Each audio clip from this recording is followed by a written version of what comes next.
Cerita anak Cindelaras dari Jawa Timur. Kerajaan Jenggala adalah kerajaan yang makmur. Namun semenjak rajanya yang bernama Raden Putra memiliki selir, semua jadi berubah. Kerajaan yang tadinya tenang, kini selalu bermasalah. Selir raja yang iri dengan permaisuri menjadi dalang semua masalah tersebut. Selir raja ingin mengusir permaisuri dari istana. Suatu ketika, Selir bersama tabib raja memfitnah permaisuri. "Maaf Paduka, seseorang menaruh racun ke dalam minuman Selir.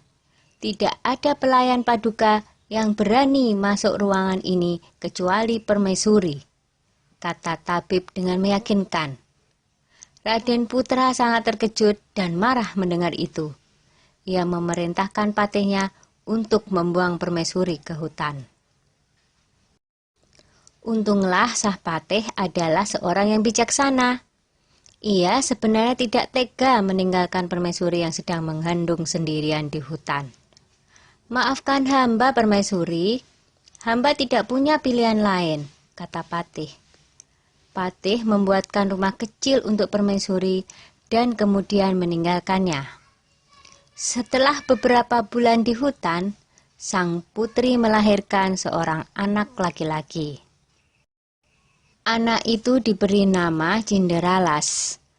Karena lahir dan tumbuh di hutan, Cinderalas berteman dengan binatang-binatang di hutan itu.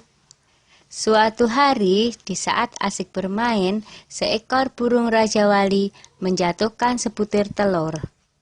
Cinderalas mengambil telur itu dan bermaksud menetaskannya. Tetapi secara ajaib, telur itu menetas menjadi seekor anak ayam. Cinderalas sangat menyayangi anak ayam itu. Kian hari, anak ayam itu tumbuh menjadi seekor ayam jantan yang gagah dan bersuara merdu. Kicauan seperti seekor burung yang tengah bersiul nyaring. Yang lebih mengejutkan adalah, setelah bersiul nyaring, ayam itu berkokok. "Kukuruyuk, tuanku adalah Cinderalas. Rumahnya di tengah rimba, atapnya daun kelapa. Ayahnya Raden Putra." Cinderalas memperlihatkan ayam jantan itu kepada ibunya. Ibu Cinderalas yang mendengar kokok ayam itu akhirnya menceritakan asal-usul mengapa mereka sampai berada di hutan. Mendengar itu, Cinderalas bertekad mengungkap semua kejahatan Selir Raja ke istana. "Aku akan ke istana, Bu. Aku yakin kebenaran akan menang, dan kejahatan akan mendapatkan hukuman yang setimpal." Setelah diizinkan oleh ibunya, Cinderalas berniat pergi ke istana membawa ayam jantannya. Dalam perjalanan, ada beberapa orang yang sedang mengadu kokok ayam mereka. Cinderalas kemudian dipanggil oleh orang-orang itu. "Ayo, kalau berani, adulah kokok ayam jantanmu dengan ayamku." "Ayam siapa yang paling keras suaranya?" tantang orang itu. "Baiklah," jawab Cinderalas. Ketika diadu, ternyata ayam jantan Cinderalas berkokok lebih keras. Ia mengalahkan semua lawannya satu persatu. Ayam Cinderalas tak terkalahkan. Berita tentang kehebatan ayam Cinderalas tersebar dengan cepat, hingga terdengar oleh Raden Putra. Raden Putra penasaran dengan kokok ayam milik Cinderalas. Ia menyuruh Hulu Balang untuk mengundang Cinderalas ke istana. "Hamba menghadap Paduka," kata Cinderalas dengan santun. "Anak ini tampan dan cerdas. Sepertinya ia bukan keturunan rakyat jelata," pikir Baginda begitu melihat sosok Cinderalas. Raden Putra menjelaskan maksud hatinya mengundang Cinderalas ke istana. Raden Putra menantang untuk adu kokok ayam. Cinderalas mau memenuhi tantangan Raden Putra dengan satu syarat. Jika ayamnya kalah, maka ia bersedia mengabdi mengurus ayam Raden Putra seumur hidupnya. Tetapi jika ayamnya menang, maka setengah kekayaan kerajaan menjadi milik Cindelaras. Raden Putra menyanggupi tantangan Cindelaras. 2 ekor ayam itu mulai berkokok. Ayam Cindelaras berkokok dengan sangat merdu dan lebih keras. Penonton bersorak mengeluh-elukan Cindelaras dan ayam jantannya. Baiklah, aku mengaku kalah. Aku akan menepati janjiku.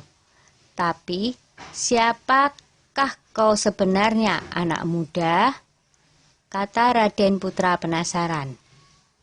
Cindelaras lalu membisikkan sesuatu kepada ayamnya. Tak lama kemudian, ayam jantan Cindelaras berkokok keras. Kukuruyuk, tuanku adalah Cindelaras. Rumahnya di tengah rimba. Atapnya daun kelapa, ayahnya adalah Raden Putra.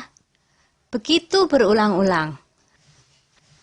Raden Putra kaget mendengarnya, lalu bertanya, "Benarkah apa yang aku dengar?" Lalu Cindelaras menjawab, "Benar, Baginda. Hamba Cindelaras, ibu hamba adalah permaisuri Baginda." Bersamaan dengan itu, sang patih segera menghadap dan menceritakan semuanya. "Aku telah melakukan kesalahan," kata Baginda Raden Putra. "Aku akan memberikan hukuman yang setimpal pada selir dan tabibku yang bersekongkol dengannya." Lanjut Baginda dengan murka. Kemudian selir pun dibuang ke hutan. Raden Putra memeluk anaknya dan meminta maaf atas kesalahannya selama ini. Raden Putra dan hulu balangnya segera menjemput permaisuri di hutan. Akhirnya, Raden Putra, permaisuri, dan Cindelaras berkumpul kembali. Setelah Raden Putra tiada, Cindelaras menggantikan kedudukan ayahnya dan memerintah dengan adil dan bijaksana. Dah ya cerita Cindelarasnya. Jumpa lagi.